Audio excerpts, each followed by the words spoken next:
want to eat them, leave them, because they are attracted to the waste product. So that is where they will be going. That is very important. So still, but there's one particular pest problem that I want to tell you about.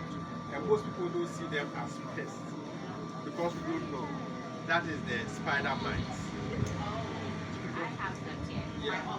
Yeah. Spider mites. They can make you forget your name. And then you will never know that they are actually the problem that you are having. Because so tiny. Because when you look at the plant, the sign that you see may look at that of a disease. The plant all of a sudden green, and within a short time the plant becomes pale, white. And then realize, oh, this is, so you panic. You go and buy a fungicide, you spray because you may think it's a disease. Oh, okay, let me go and buy insecticide, you spray. Or the paleness may think that it's a nutrient deficiency. So let me go and buy fertilizer, let me apply. And then it doesn't solve the problem. And within a short time the plants are dying. It's the same as right now. Oh. Let me just They will draw like a map. Oh, leave minus. They leave minus. Yeah, but I have to find out. They leave minus. That one I saw it on my. But this one, the damage that you see, that is the damage of the spider mite. Okay. When you have so much infestation of the spider, you see, depending on the plant that you have, you see different. So when you look closely, you see them brown. And look at it. Look at this side. You see the red, very small, tiny. Yes. They are there. Because they are so tiny, if you don't have a good eyesight like mine, you will not see them. So you may never think that they are the problem. I hope you understand. They're very tiny. You see, they are very tiny. You look at even the head here. But you see, very tiny. They're red spider mites. That is how they. So please, because they are not insects. Please, because they are not insects. When you use an insecticide, it's not what? Wet. You need an acaricide or a miticide. Acaricide or what? A miticide. Because they are not what? Insects. So if you use an insecticide, I remember I was in Zebila some time ago, and see they have tomato farmers. So one of them asked that I go with them to the field because they're having a serious problem. Their tomato plants are dying. And so I said, okay, so tomatoes highly susceptible. If you have pepper, whatever, and the tomatoes, they will attack the tomatoes or the gardeners before they attack the other. So I said, okay, let's go. When the farmer tells you, hey, yeah. And they hey, yeah, no, we have to go with the motor by a koya. Because there, you see, because they are farmers, they are interesting to large tomato farm. And from a distance, you see all the tomato leaves very pale. The previous field, serious, and some dying. So right from what I saw that was the spider mite. Oh. So I asked them what they've been doing. So they've been spraying and nothing comes out. And they even invited a team from I don't want to mention. They came to pick samples back there. Up to now, they have not had. Yes. They've reported. Most people said, okay, go and bring the chemicals that you have been using. They went to a lot of every farmer gave, and they realized fungicides and insecticide, whatever. I said, the problem is spider mites. Just look and see severe infestation. You see webs, spider webs on the leaves. Yes. They are all the leaves. I said, look at it. Your problem is spider. And even to the extent that when you even put your hand in the soil, within a few minutes you see a lot of them on your hand. Yes. It shows you how serious the problem was. So I said, yes, you don't need, you need an acaricide. So go to the shop, get a miticide and acaricide. The sulfur. sulfur are very good for spider mites. So when you read the label of any sulfur-based product, they will tell you write red spider mites. You write it on it. Very effective. The Alaka-Samina too works very well. That's the Alaka-Samina. It works. It works. Just that when you have severe infestation, the plant will be difficult for the plant to recover.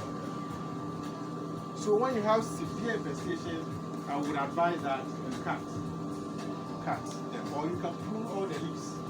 If you are dealing with tomatoes, just prune the leaves and then insect pests, because the rain will beat them and then they'll reduce. But the red spider mites are very damaging, and let's keep an eye on them. So with yours, the red, but spray, make sure you spray under. Yeah, very, very important. The sulfur. We didn't mix it. Okay, yeah, that's very effective. So then, neem oil, what is it good for? The neem oil is good for the white flies, the aphids, the mealybugs. But they are not, honestly, the neem oil is not too effective against the beetles. Not too effective against the what? The beetles. But there are some of them. The larvae, they are very effective against the larvae. Not because of the kind of structure that they have. But with the aphids, but some, at least some beetles, but not all the beetles. But I would recommend for the caterpillars, the white flies, the mealybugs, the whatever, the aphids as well. Very effective again. Very important. So please take note of, if you are growing tomatoes, if you are growing gardeners, please, the red spider mite is your enemy. So keep an eye on it, and then make sure you manage them very effectively. Amen. Amen. But your question, learn from each other. You may be doing something that we need to also learn from. So please, not only just some of the food, we need to learn from it, so that from here I also can do the same. I have something. Okay, mommy. With the soil preparation. Last time we met, you mentioned this young man, Daniel, who sells the cocoa. Yeah, the books. And he sells cocoa oil. That's the passport. So the oil is the one more like straw, and the peat is the one like sawdust. So he also has the waste byproduct of the cocoa peat, and that is, it's not as refined. So you actually see some of the shells, you see some of the peat, you see some of the oil in it, and actually he's desperate for people to come and take the waste from him. What the waste does is that it helps to improve the quality of your soil and the structure of your soil. So, like, especially you said your soil is full of clay now. So it will help to break down your soil so that it's easier for plants to grow their roots to cook, and it will also provide some nutrients. Now the thing is, because of these dog, is it rhinoceros beetle? Yeah, rhinoceros. Coconut, yes. Yeah. You know they like the That's coconut. Yes. So sometimes they are larvae in some of the waste.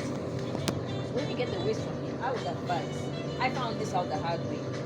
I would advise that when you get the waste from him, when you're about to apply it, maybe you can get some tarpaulin or something, spread the waste out on it, and just go through it with a rake or something to make sure there are no grubs. Now the grubs are big.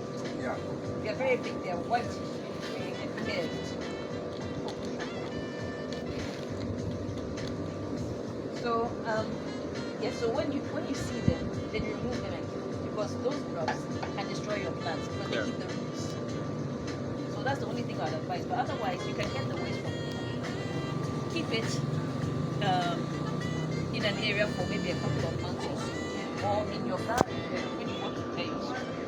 You lay it on your soil, mix it in, and leave it as it's there for maybe a couple of months. You start breaking down the structure of your soil, so you don't have that heavy stuff.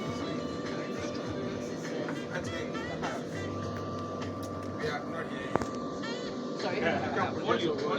Volume. Hey, I'm old. But you I'm like sharp. Yes, so. Okay. When you come to me, I'll give you his number. His place is called Ishraba Bioenzyme Fiber.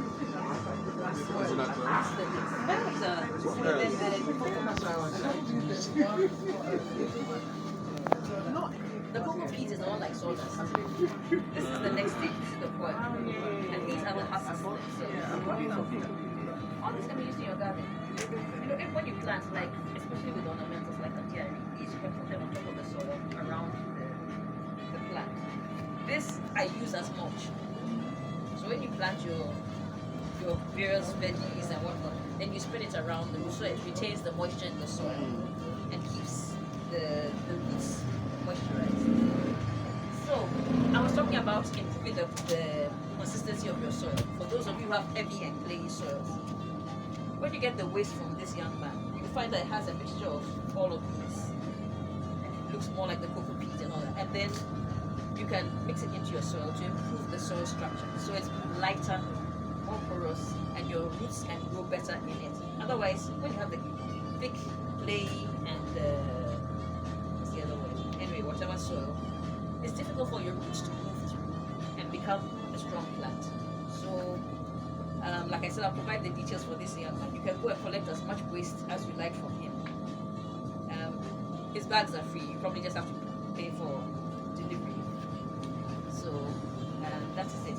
Like I said, you can, if for instance you decide that like Ackah here, this bed, you want to plant whatever you're planting in it, maybe a couple of months earlier, you can just mix it in with the soil, leave it for a couple of months to further break down, and then you can plant what you want. But like I said, sometimes the grubs are hiding in it because they feed on this stuff. So the first time I didn't know. I actually poured it straight into the bed and then saw the grubs. And it was not a pretty sight. Those things are large and ugly. And I'm scared of a lot of insects. So when I saw them, I had to go and get all kinds of things, wear gloves and shovel and dustpan and whatnot. Gather these things, go somewhere, put them in a bag, and then use the shovel. Oh, mercy. No, I didn't want these things near my plants. I'd rather murder them than have them murder my plants. So, like I said, you get your tarpaulin or whatever, shake them out into the tarpaulin, break through it, be sure there are no grubs before you put them into your beds or your planters or whatever you are using. So that's just my advice for improving your soil structure. Yes, I'll With time, you see, this way you can easily break it. Is it from the coconut? Yeah, from the coconut. What the residue, you may have some of these in there. Don't be when you apply to yourself with time, it will decompose with time. No, there's a particular guy in Shiraba Fiber. He's a young guy.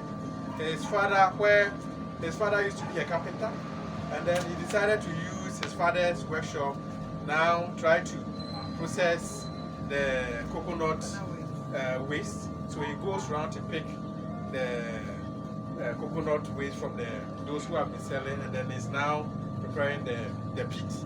And so he has different products. Young boy. And he's very reliable. Very reliable. And it's not expensive.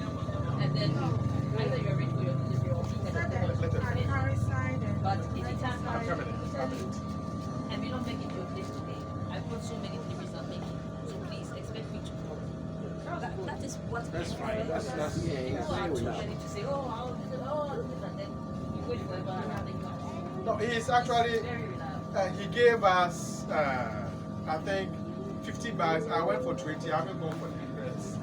So he's actually Yeah, a because he has reliable. no space, so I have to go the for sooner it. you go for them, the better. No, I think he's one guy that needs to be supported. I think some of you, those of you who have business ideas, you can partner with him. And then, because a bag is 30, has he increased it? No, it's interesting. 25 to 30. I think it's 35, yeah. Yeah, 25. Very less as a bag. less expensive. And It's not a farm or a garden. He's not that active. So what I can do is I can write it down and promote it. so if you want just Just get it done. Ablekuma. Is that Ablekuma? Where? That's what it is. Somewhere in that area. It's reliable. It's reliable. So we need to promote or support some of these young ones. Very important. Yeah. Madam, you were asking. Yes, you mentioned Accra side. The Accra side is the same as the meaty side. They are the same product. Because the Accarids, you see the class of organisms, those the spider, because of the number of layers and those so those are their particular. So that particular chemical can be used to control spider. And I'm asking they are chemicals. Yeah, they are chemicals. I don't have organic. The sulfur is organic. The sulfur is organic. So the sulfur based. yeah, the sulfur base are organic. Can be used are approved for use on organic. So use the sulfur. The sulfur is effective against the red spider. Yeah, so that's very good. So please, if any of us has something to share, because we are here to learn from each other. Doc, a quick one. I'm experimenting on a small scale. I realized that where I have my tea grass, lemongrass, yes, and I have some peppers around. They are doing better, far better than where I don't have them. So maybe somebody can. But let's observe them and see. This time, for the past month, I've not sprayed them, but they're looking very healthy. No, the herbs are used as pest control product. That is why you need to plant them in your garden. So The lemongrass, lemongrass. I used it for one of my research to control the flea beetle. It was I used the lemongrass, I used garlic, I used neem. The neem was the most effective, followed by the lemongrass and then the garlic. So they are used as pest control. That's why the herbs are very important. Very important. Grow them in your garden, and then they will help to control the pests for you. Very important. Once again, please, let's also learn to use them as tea. No, I want to learn. Okay, so you see my pit. Yeah. I wanted to show you the last time I went to That's the Those grabs. are the grubs. So the rhinoceros beetle. So they are different from Akoku, right? This is the Akoku is for the palm weevil. You see the grabs. Look at them. And this one is from a beetle. So what do they do? Are they distracted? Yeah, Because they are in my coconuts. pit. They also So anytime I'm going to work with my pit, Yes, in the I compost. saw it and get them all out. I see them and I'm like, oh, big until the I line. saw them in my coconuts at the front. They were eating the inside. That is the adult. Yes. That's And the they were adult. but I got them quickly and got it out. Please understand compost. Your compost pile. Yes. You will find them in there. Yes. Your compost pile. So that is why it's very important that you turn it. From time to time, your compost pile. Make sure you turn it. When you turn it, you see them and you pick them. Yeah. So they are harmful. Yeah, yes, they are pests. They will damage your for compost. Yes. No, for the compost, they also help to break it down. But when you see them, you see when it is fresh, kill them. they will not be there because the heat. Yeah. When you see them, it means their compost is also ready. I hope you understand. Yeah. So, but these are they will destroy your this thing for you, your coconut. But can we fry them? Oh, but they are also elsewhere. Some people eat it. Yeah, so as we are learning to Different from eat, our coconut. This is different from that. So before I do my mix, Yes, that one is the weevil, the larvae from the weevil. You see, they don't have Where is my soul? I think please focus. I can wear it. We can't export them to China. This one, we don't need them. I get them out and destroy. But let me come and ask. We should check it. Is it edible? No, I don't want to mention, but the Asian countries, they eat it. They eat cockroaches. but in Ghana, this is not the palm weevil larvae. When you look at, yes, if you have animals, chicken, fish, if you have a fish pond, the catfish, put them in the catfish. They eat them. Fish farming. Yes. We should have So this one, we use them in if you are somebody who are going for fishing, you use them as a bait. So anytime I'm ready to So, use it, it has to. Please, you don't have to be afraid of them. They will not kill you. You see the way I'm holding it? They will not kill you. Okay? So, yeah, so very important. If you have chicken, give them to your chicken. If you have fish, give them to your fish. Are we there? Yes. Yes. So, but if, as long as you have a compost pile, you have them in it. Yes. You always find them in your compost pile. So you pick them and give it. But what about just killing them and let them? Yeah, kill them. So, okay. They are pests, so kill them. God will not be angry. Eat them. God will not be angry. So when you kill them. Very important. So please, who has something to share with us? Once Can again, I go and do the justice and kill them? yes. And please, there's one more thing that I want to add. We are always so much interested in the food that we are growing without thinking about how to increase the yield from a different point. In talking about increasing the yield, we are thinking about improving the soil nutrition. But there are some of the plants, what is going to help you are the pollinators. Because these plants, the flowers need to be pollinated. And an agent needs to do the pollination for you.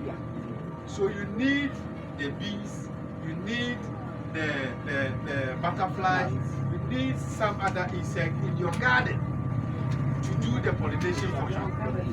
So you have to, these are very good organisms. You need to get them in your garden so that they help you pollinate it. And so that is why you need to grow flowers in the garden as well. Please, are you with me? Yeah. Deliberately grow the flowers in your garden so that they will attract the what? The pollinators in your garden. When they are pollinating the flowers, they will see that your pepper has also flowers, so they'll go to the pepper and then they pollinate it for you. And so they will be moving around. But if you don't get them, you realize that the few that will come more will just, so you are going to, you are not going to get a lot of the fruit as you should. Are you with me? When you go to the typical greenhouses, they have the bamboo pea, they buy them and they release them. In the commercial green houses, they buy them, they have their nest hang in the greenhouses, they buy them. So the bamboo bees move within, especially even the cucumber, it's a bee. But naturally we have a lot of the bees around, so grow the flowers. The marigold can attract them. So there are so many other flowers that zinnia, the other time I brought the zinnia seeds. You have some of the seeds. I brought the seeds. So please you can get some of the flowers and then you grow them deliberately. Grow flowers. It will make the garden beautiful, but it is also attracting the pollinators into your garden. So let's now deliberately grow, but you go there, the farmer always growing, but they are not growing the flowers. That is something that we have to really think about. Are you with me? Yeah. So now, when I come to a garden, I should have the flowers. So you can use the flowers. The marigold is a flower. Sunflower. The sunflower is there. Deal also attract them. Zinnia is also there. Even the bachelor's bottom, they are all there. A lot of Irene can tell you a lot about the flowers. My problem is my husband is starting out very well. Then halfway through, something will, I don't know whether it's a bug or a fungus or something, attack the thing. It's a yellowish kind, it attacks the stem. Yes, and then it just goes down. And I'm like, what chemical do I use? What do I use? Always use the sulfur. Sulfur is organic. Sulfur is effective against most of the garden pests So that if you I go have. to Agri Market, I ask Yeah. them for Sulfur based. Sulfur based. So the neem oil The neem oil it wouldn't work on all pests, but sulfur is very effective. Sulfur is very effective. So you consider that as well. Yeah. So, but please, you can take a picture of it and send it to me. I can. Well, it started coming up nicely. Let's see what happens this year. Okay. If I do have a setback, Okay.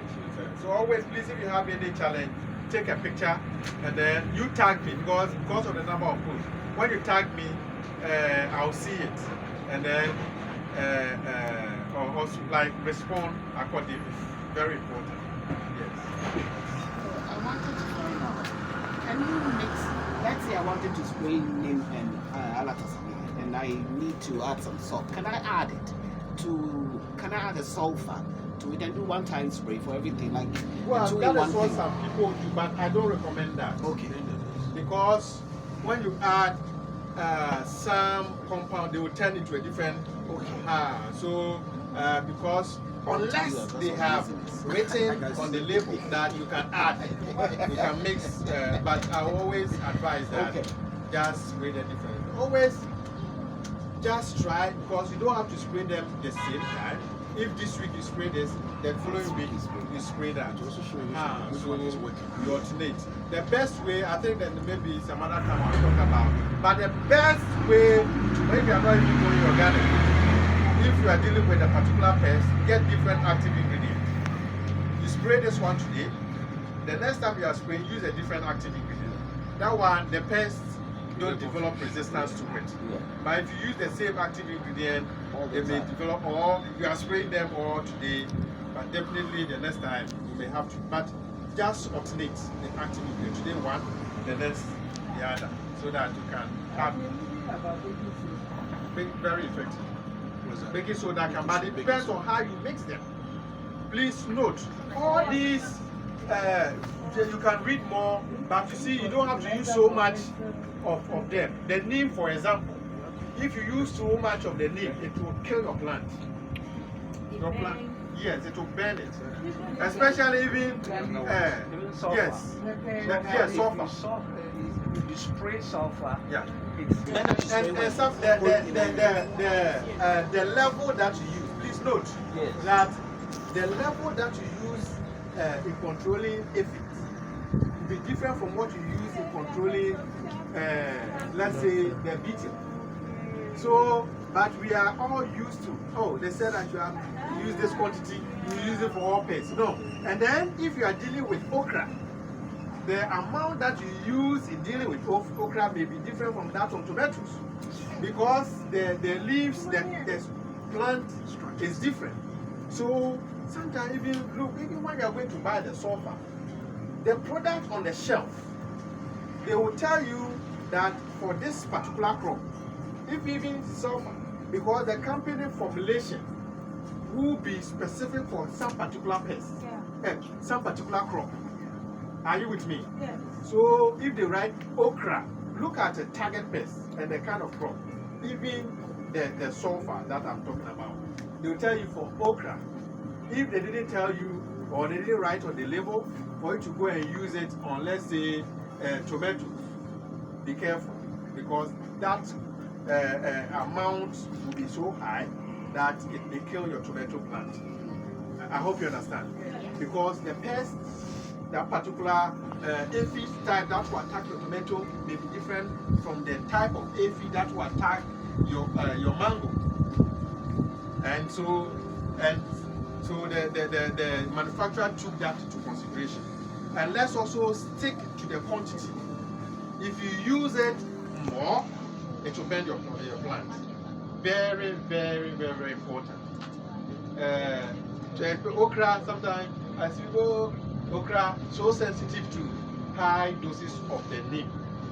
If you use so much, it will burn your leaves. Very important. Please, are you with me? Yeah, with you. Okay, so if you have any of us have something to share with us, you are doing some practices that we also need to learn from. Very important. Let's learn from. I learned the very beer you're talking about. Yes, beer. That, but I don't know much about it as a fertilizer. But I know. Is it the beer for the slugs? Well, but please, it is not everything on the internet that we need to believe. Oh. Somebody will just pot and then put tomatoes. Oh, when you put the fruit in water, it will just go and do it. They are lying. Okay, so any question? Yes, Auntie. Something that I practice and I realize that it's good for me. After adding everything to the soil, I add ash to it and mix it. And all those small insects are all gone. Ash is very good. Even from the at the local level, we use ash as a pepper. My grandmother was always using it and then sprinkle. Even ants. I remember whenever we get ants in the house, we pick the ash, we spread it. They are gone. So ash is very important. Use your ash. Use them. You can even mix it with water and spray it on your crop. Very So what effective. does it kill? The ant is very effective against the aphid that we are talking about. Even the white fly. And then again, because potassium and another is also help nutrient as well. Very effective. It's very effective. And even what I read from somewhere, I saw a paper, not read. They use it to even preserve vegetables. They mix the ash. If it is a tomato that you want to preserve, they put it in the ash and then they keep it. Or they keep it in the container, they spread the ash on it so that they can preserve it for long. Yeah, very effective. So can you add to your compost as well? Yes, you need it. You are adding the biochar. The ash is even more good because you are using it as also a pesticide as well. So you add it to it. So don't throw it away. What you are now they are frank. Cocoa pot, no, yeah, no, there be how they should container. Go and add it to your compost pile. Because I'm collecting items where we use the grilling. So always mix it with your very good. Use it as your spray, add it to the soil. Okay, so I think we all brought something. Don't we do the round? I'll show you a few things. Okay, so take us round. So let's I'm go. only going to